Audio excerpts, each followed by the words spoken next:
राज्यात स्थानिक स्वराज्य संस्थांच्या निवडणुकीची रणधुमाळी सुरू आहे। सर्वच राजकीय पक्ष आपली ताकद दाखवण्यासाठी सज्ज झालेत। त्यातच आघाडी आणि युती यांच्या बोलण्या आणि त्यानंतर बेरजेचे राजकारण करण्यासाठी होणारे पक्षांतर, यामुळे सर्वसामान्य आणि सुज्ञ मतदारांच्या मतांचा होणारा गैरवापर कसा थांबवणार हा प्रश्न उपस्थित होतोय। यासोबतच योग्य उमेदवाराला ती मतं कशी मिळतील याकडे देखील सर्वांचं लक्ष लागलेलं आहे। त्यामुळे काही ठिकाणी नव्या चेहऱ्यांसाठी राजकीय संधी देखील उपलब्ध होणार आहे। दरम्यान कडाव जिल्हा परिषद निवडणुकीच्या रिंगणात देखील अशाच प्रकारचा बदल पाहायला मिळतोय। नवख्या मात्र प्रभावशाली उमेदवाराची या गटामध्ये चर्चा सुरू झाली। पत्रकार विलास श्रीखंडे यांनी कडाव जिल्हा परिषद विभागातून निवडणुकीच्या रिंगणात उतरणार असल्याचे संकेत दिलेत।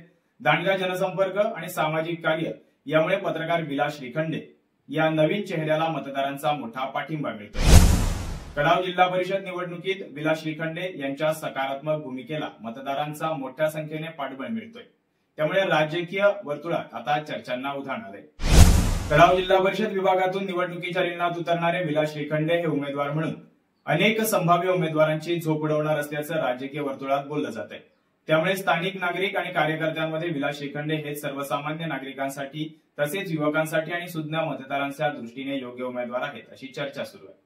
विलास श्रीखंडे यांनी उमेदवारी दाखल केल्यास कर्जतमधील जिल्हा परिषद निवडणुकीतील राजकीय समीकरणे बदलू शकतात। विलास श्रीखंडे यांनी गेली अनेक वर्ष पत्रकारितेसोबत सामाजिक उपक्रम, शिक्षण, क्रीडा आणि आध्यात्मिक क्षेत्रात सक्रिय सहभाग घेऊन आपली भूमिका बजावली आहे। कर्जत तालुक्यातील पोटल येथील विलास श्रीखंडे हे सर्वसामान्य शेतकरी कुटुंबातील असून त्यांनी आतापर्यंत प्रामाणिकपणा, सातत्यपूर्ण कार्य, संयमी व्यक्तिमत्व, सकारात्मक दृष्टिकोन, प्रचंड आत्मविश्वास आणि मेहनतीच्या जोरावर कर्जत तालुक्यातील विविध समाज घटकांमध्ये आपलं आदराचं स्थान निर्माण केलंय। दांडगा जनसंपर्क, विविध समाज घटक आणि सर्वसामान्य नागरिकांचा वाढता पाठिंबा यामुळे विलास श्रीखंडे यांचा निवडणूक लढवण्याचा विचार पक्का झालाय। आता कडाव जिल्हा परिषद निवडणुकीच्या माध्यमातून राजकीय पटलावर विलास श्रीखंडे यांची एंट्री होते का हे पाहणे औत्सुक्याचं ठरेल। याबाबत तुम्हाला नक्की काय वाटतं कमेंटमध्ये आम्हाला कळवा। पाहत रहा वृत्त Marathi. Like, comment, share and subscribe.